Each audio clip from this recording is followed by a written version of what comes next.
Улантабыз урматтуу телекөрүүчүлөр, дагы да болсо кутман таңыңыздар менен. Ал эми бизде коногубуз бар. Ооба, таныштырып өтсөк, Бишкек шаарындагы оратордук чеберчилик жана лидерлик мектебинин тренери Эльмира Турсунова. Саламатсызбы. Кутман таңыңыз менен. Кош келиңиз. Бүгүн биз бирге окуйбуз деген теманын алкагында сүйлөшүп атабыз да, китеп окуу боюнча Эльмира айым айтсаңыз, чебер сүйлөөдө, кооз сүйлөөдө китеп окуунун орду чоң да. Ооба. Негизи адам баласынын жашоосунда көп китеп окуш керек. Анан негизи эле фундаменталдык илимдин, маданияттын бир туу чокусу бул китеп окуу. Анан азыркы учурда тилекке каршы көпчүлүк жаштар китепти окубай калгандыгы билип жүрөбүз. Анан көбүрөөк китеп окуса, адам баласынын жан дүйнөсү, ой чабыты, көз карашы баардыгы кенен болот. Анан албетте эрудит дагы болуп баштайт. Китеп окуу бул маданияттын түпкүлүгү деп айтсак болот. Сиздерде ушул мектепте мына чеберчилик, анан лидерлик деп атпайлыбы? Бул нерсеге кандай ыкмалар менен үйрөтөсүздөр окуучуларды? Ошол биздин мектеп Талант Эгембердиевдин ораторлук чеберчилик жана лидерлик мектеби 8 жылдан бери иштейт Бишкек шаарында. Анан ал жакта кичинекей балдардан баштап 6 жаштан баштайбыз. Анан кийин жогорку чоң инсандар да келип окушат. Китеп окуу чеберчилиги алгач эле биринчи сабагыбызда диагностика кылгандан кийин китептерди сунуштайбыз. Бирок китептерди сунуштаганда алардын жаш өзгөчөлүгүн эске алып, эгер кичинекей балдар болсо, ошол кичинекей балдарга ылайыкталган китептерди, ал эми чоң инсандар болсо, албетте чоң инсандардын китебин, албетте кимдин Чыңгыз Айтматовдун, Төлөгөн Касымбековдун китептерин сунуштайбыз. Себеп дегенде этаптарга бөлүнөт. Эгерде классикалык стилде сүйлөйбүз десе Айтматовду, андан кийин адабий тилин нормаларын окуу иретинде Касымалы Жантөшевдун Каныбек жана Төлөгөн Касымбековдун Сынган кылычын сунуштайбыз. Негизи ушундай чебер сүйлөө үчүн, баягы сөз байлыкты көбөйтүү үчүн эң көп баягы кара сөздөр, учкул сөздөр кайсыл китепте камтылган? Ошол кайсыл китепти сунуштайсыздар? Демек, мындай негизи кыргыз тили аябай сөзгө чебер бай болгон да. Анан макалдаштырып, ошол эле цитата, фраза же болбосо афоризм деп коет эмеспи? Ошону сүйлөгөндө Касымалы Жантөшевдун Каныбек романын сунуштайбыз биринчи этабында. Себеп дегенде ал романда 500дөн ашык макалдар бар. Макалдар, учкул сөздөр бар. Андан кийин аны сунуштайбыз. Анан эгерде ошол эле кыргыздын баягы архаизм деп коет эмеспи? Эски сөздөрдү сүйлөө иретинде Төлөгөн Касымбековдун Сынган кылычын. Анан цитата негизи Айтматовду сүйлөш үчүн анын чыгармасын окуш керек. Качан гана элдин негизи эле инсандардын сөз байлыгы көп экенин эмнеден байкайсыз? Айтматовду цитата кылып сүйлөсө. Баардыгы эле айтып келет, мисалы, адамга күн сайыны кыйыны адам болуу деп. Бирок ошонун толук цитатасын билеби? Толук цитатасы, мисалы, бизге айтылат. Адамзатка эң биринчи бул акыл эсти берген. Акыл эстүү жашоого эрк берген. Көктүн ырыскысын биз кандайча пайдаланар экенбиз, адамдын руху ошого тиешелүү болот. Адамга кыйыны күн сайын адам болуу деген толук. Эгерде ошентип айтып койгондо, мисалы биздин мектепте ушул цитатаны бергенде көпчүлүгү окуп жатташып, анан ошону цитата келтирет. Жамилядан, ошол эле Ахкемеден, анан албетте ыраазы болуп кетишет. Анан кичинекей орус тилдүүлөргө орусчасын сунуштайбыз, ал эми кыргыз тилдүүлөргө кыргызчасын. Адамдын кантип көп китеп окугандыгын байкай алабыз. Эгерде ошол чыгармалардын арасынан цитаталар менен сүйлөгөн болсо, биз билебиз. Негизи эле бүгүнкү күндө бир гана ушул маданият кызматкерлери же болбосо ошондой бир атайын баягы адамдар китеп окубастан, ушул сиздердин мектепке барбастан жөнөкөй эл ичиндеги, мисалы, мен жөн гана өзүм үчүн кооз сүйлөгүм келет, чебер баягы сүйлөгүм келет депчи келгендер бар да. Мисалы, тойдо, ооба, мен жакшы тост айткым келет депчи. Демек, өзүнчө мен тост сүйлөгүм келет, биздин тематикада 8 сабак тост, каалоо тилектер, баталар деп кетилет да. Атайын. Кыргыздарга аябай керектүү. Анткени баягы тойго барганда баардыгы окшош сөздөр сүйлөшөт эмес, тосторду чанан өзгөчөлөнүп сүйлөгүм келет, башкача дегенде ошол тост, каалоо тилектер атайын шаблондор бар, чек баракчаларды таратып, анан ошолор ирети менен сүйлөгө үйрөтөбүз. Себеп дегенде биз сүйлөп атканда көбүнчө баш аламан сүйлөйбүз да, иреттүүлүк, иерархияны сактабайбыз. Сүйлөп атканда иерархия болуш керек. Башынан мисалы биринчиден, анан экинчиден, үчүнчүдөн, анан натыйжасында деген сыяктуу эле ошол тостторду калбыт электи кимге үйлөнүү тойбу же балким бешик тойбу ошого карата кандай сөздөрдү айтыш керек. Анан кыргызча болуп аткандан кыргызчага эмнелерди кошуш керек, кичинекей балага, ал эми юбилей болуп атса, юбилейге эмнелерди айтыш керек. Баягы узун өмүр, чындыгын сол каалаймдан тышкары. Анан ошолорду алып бергенден кийин ал өздөрү иретке келтирет. Биз сунуштайбыз, анан кийин эле иреттүү сонун тостторун сүйлөп калышат. Анан айрыкча ошого өзүнчө келишет да, мен ушул тост сүйлөйт элем. Тост сүйлөгөнгө. 8 сабак атайын келишет. Атайын келишет. Демек, Мен оюмча улуу инсандар, улуу муундагы адамдар келишет болуш керек. Негизи улуу муундагы адамдар да келишет. Анан биз баягы саясатчылар менен дагы иштейбиз да. Саясатчылар менен, бизнесмендер менен. Анан алар дагы тосттон тышкары да көпчүлүккө чыкканда, эл алдына чыкканда кантип сүйлөш керек. Ошол эле регионду кайсы чөлкөмгө барып сүйлөйт, ошондо эске алыш керек да. Эмне жөнүндө сүйлөйм? Менин аудиториям кайсы? Менин аудиториям кайсы? Аудиторияны билишиз керек да. Мен аудиториям кайсы? Кимге сүйлөйм? Эмнеден баштайм? Себеп дегенде аудиторияны кызыктырышыбыз керек.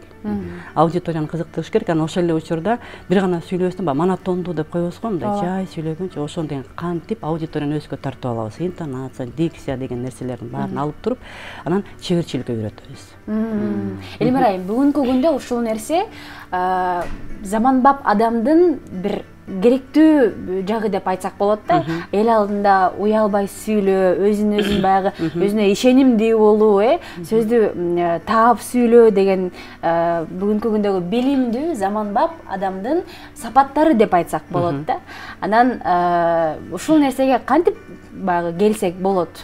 Сапат, чебер, кооз сүйлөөгө бир гана китеп окуудан тышкары. Китеп окуудан тышкары. Негизи китеп окуган эң жакшы адат болуш керек адам баласында. Андан тышкары дагы биз фильмдер бар эмеспи? Фильмдерди, ошол кыргыздын фильмдерин көрүш керек. Айрыкча биздин классикалык, мисалы Төлөмүш Аке, Болот Шамшиев, Дооронбек Садырбаевдин кинолору бар эмеспи? Ошолорду көргөндөн бир гана көрбөсөң, сюжетине карабастан кандай цитаталар айтылып атат. Көрүп туруп, андан ага сүңгүп киргенден кийин сөз байлыкта көбөйөт. Бирок кинолорду көргөндө качан гана мындай образды эле көрүп атпайлыкпы? Анан карап кинолорду көрүп кандай сүйлөп атат, кандай стилди колдонуп атат, кандай интонация, ошону көргөндө дагы жеке сөз байлык өсө баштайт. Негизи бул киного караганда баягы чыгарманын экөөнүн айырмасы аябай чоң дейт го. Кинодо жөн гана образды көргөзүп берет, ал эми баягы сөз менен айта албайт. Бирок китепте ошону сөз менен бардыгын таамай айтып берет деген дагы сөз бар го. Анан айтсаңыз, китеп окуганы кантип адат кылабыз? Кантип адат кылабыз? Бүгүнкү күндө жаштарга эң көйгөйлүү маселе да. Кандай кылып адат кылып алсак болот? Кантип адат кылыш керек? Эң алгач эле мисалы мектепке чейинки жаштан баштасак, ошол жакта китептерди сунуштап, китептер жомоктон башташ керек. Жомоктон баштап, жомокту окуш керек. Жомокту окугандан кийин жаңылмачтар, табышмактар ошентип туруп, балага күнүнө жок дегенде бир барак деп китептин бир барагын эсептейбиз, ал бир барак, ал 2 барак болот. 3 барак болгондо ал 6 барак болот. Ошону окууга мектепке чейинки даярдыктан баштасак, анан ал мектепке барат, мектептен кийин балким колледж, лицей, анан жогорку окуу жай. Мына былтыр деген Кызыл Ай коому биргеликте билсеңиздер керек, мен жаңылбасам, март менен апрелдин айында биз китеп окуйбуз деген акцияны өткөрүштү Бульвар Эркиндикте. Ошондон кийин эле байкасаңыздар керек, Бульвар Эркиндикте атайын китептин лавочкалары пайда болуп, элдер бар китеп окуп башташты. Ошол эле учур Айтматовдуку бар, Шекспирдики, Чеховдуку, Толстойдуку алып окушуп баштады. Демек, ошону адат кылып баштадык. Заманбап технология аябай жакшы. Аябай жакшы. Бирок китепти окуш электрондук эмес. Мындай кылып китепти окуган бул аябай таасир берет. Анан азыркы учурда кыргыз тилдүү китептер көп болсо, орус тилдүү керек, бирок кыргыз тилдүү китептер көп болсо, анан китепканалар болуш керек. Бирок акысыз. Билесизби, Союз учурунда деген акысыз китепканалар болчу эмес, тилекке каршы азыр жок болуп калды. Биз көрүүчүлөрүбүздүн эсине салып кетчү нерсе, оратордук чеберчилик жана лидерлик мектебинин тренери бүгүн бизде конокто Элмира айым. Эгерде сурооңуздар болсо 56-72 сандарын терип түз эфирге байланышка чыксаңыздар болот. Кантип оратор болом, кантип кооз сүйлөйм деген ушундай бир өзүңүздүн кызыгууңуз болсо дагы кайрылсаңыз болот. Элмира айым, айтсаңыз, сиз канча китеп окуйсуз бир айда? Мен бир планым бар да. Бир жумагачы. Бир жумага планым бар, бир жумада 5 кыргызча китеп, 2 орусча китеп. Жети китеп. Анткени бизде тез окуу ыкмасы бар. Аны да биз мектепте ошол боюнча айтып кетсеңиз, кандай болот? Тез окуу ыкмасы, мисалы биз китепти алабыз да анан көз жүгүртүп окуйбуз, Ооба. Көз жүгүртүп окуйбуз. Ал эми тез окуганда тилибизди тишке тиштеп туруп, аны жоо албастан анан окуганда тез окуйбуз. Ошол эле бир гана тез окуйбуз, акылга да кайбай сиңип кирет. Ошондо анан китепти окуйбуз. Эгерде мынтип окуганда, мындай тиштебестен окуганда көп мындай эске тутуу жакшы болбой калат да. Ошол ыкманы биздин мектебибизде үйрөтөбүз. Бул ыкма барбы негизи эле же сиздер ойлоп таптыңыздар? Жок, бул ыкма бар. Бул ыкма бар. Негизи бул ыкма филология факультетинде окугандарда, анан риториканы окуйт эмеспи? Риториканы көбүнчө журналисттер, анан мен билгенден журналисттер окушат, юристтер, андан кийин тилчилер. Мен өзүм тилчимин. Ошол предметти биз окуганбыз.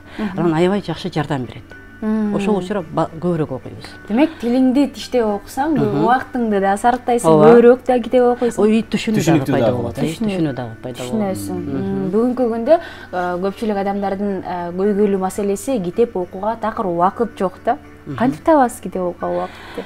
Китеп окууга убакыт жок деп айтабыз чындыгында. Бирок ошол эле учурда 24 сааттын 1-2 саатын китеп окууга, мисалы япондор менен 5 жыл иштедим, япондор менен. Алардын Японияга барып келишти, биздеги проектте иштегендер. Анан ал жакта барганда япондор мейли транспортто болобу, мейли аялдамада турабы, ошол китеп окушат экен. Аты биздер пайда болуп калбады, чөнтөк китептеричи, китеп окушат. Китепти телефондо эле кармап атпайлыкпы? Мисалы тамак ичип атабыз, тамак ичкенге да бир 15 мүнөт, жарым саат кетип атат, ошол эле китеп окууга өзүнчө убакыт бөлүш керек. Андан кийин биз сунуштайбыз эмнени? Үйдө өзүңдүн жеке китепканаң болуш керек. Жеке китепкана болуш керек. Анткени мисалы барганда үйдү көрсөтөбүз да. Жеке китепканаң, мисалы бул меники, бул Айтматов, балким бул Шекспир, бул Толстой, ошо китепкана болуш керек, жеке өзүңдүкү. Анан айлык аласыңбы же башка аласыңбы, ошол өзүң китеп сатып алышың керек, ошол адатка айланыш керек. Жана китепти дагы белекке бергенге. Мен негизи көпчүлүк мына жаңы жылда эле болбоду, көпчүлүк тааныштарыма китепти белекке кылдым. Абдан сонун. Анан айтсаңыз, бүгүнкү күндө мына китептен сырткары баягы чынында убактысы жокторго баягы китепти аудиолоштуруп интернетте жүктөп атпайбы, угуу менен. Бул боюнча айтып берсеңиз, кандай пайдасы тиет? Аябай себеп дегенде ушул жакында эле Сыңган Кылычтын аудио китеби чыкты. Аны дагы мектепте айтабыз, Сыңган Кылычты окуу түшүнө албай атам дейт. Аны ошол жакта аябай менин билишимче ал китеп Жолдошбек Жанжигит уулунун айтканы окшойт. Угуп атканда эмне пайда болот? Интонация, дикция, кыргыздыкы. Кандай сүйлөш керек? Ал мисалы бир күндө 10 мүнөт угасыңбы же 20 мүнөт угасыңбы, укканда түшүнүү пайда болот, түшүнүү. Ал жакта аудирование болуп, түшүнүү, ошол менен катар сөз байлык кеңейет. Анан кыргызча сөздү туура басымга кантип сүйлөш керек? Кээде биз алып караганда туура эмес, орусча басым менен сүйлөп коебуз, кыргызча сөздө. Ал эми кыргыз тилинде баардык басым акыркы муунга келет да. Анан ошол жакта китепте, аудио китептерде аябай жакшы интонация, дикция, басым, тыным баардыгы нормаларга сакталып анан берилген. Китеп бетин ачып окубастан эле угуп койсок да болот. Анан дагы бир нерсе, бизден баягы Кыргыз драма театры бар эмеспи, Токтоболот Абдымомунов атындагы. Ошонун деген күзгү жана жазгы репертуарлары болот. Аны дагы биз сунуштайбыз. Барып театрда, биз кинону сунуштап өтпөдүкпү жогоруда? Театрда көрүш керек. Театрда себеп дегенде жандуу образды көрөбүз.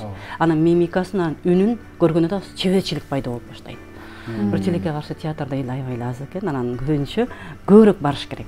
Биз Кыргыз драма театрына дагы сунуштайбыз, орус тилдүүлүктөрдү орус драма театрына. Негизи эле китеп дүйнөсүнө аттанам десеңиз, албетте ошол кыргыз тилдүү биздин улуу жазуучуларыбыз бар. Ошол инсандардын китептеринен баштаңыз, андан кийин эжекебиз менен сунуштап атат, театрга барыңыздар депчи. Негизи эле ушул кышкы каникулду пайдалуу жана керектүү кылып өткөрүү үчүн биздин эжебизден жана биздин болгон сунуштар болду. Даалсыз билдиребиз Элмира айым сизге. Бар болуңуз. Бишкек шаарындагы оратордук чеберчилик жана лидерлик мектебинин тренери, мугалим Элмира Турсунова болду бизде конокто. Бар болуңуз. Чоң рахмат сизге. Рахмат. Ийгилик, ишиңизге ийгилик. Мына ушундай уул кыздарды тарбиялап өстүрө бериңиздер. Ыраазычылык билдиребиз. Ал эми биз болсо алыстабайбыз эч кайда. Тамана программасы өз көрсөтүүсүн улантат.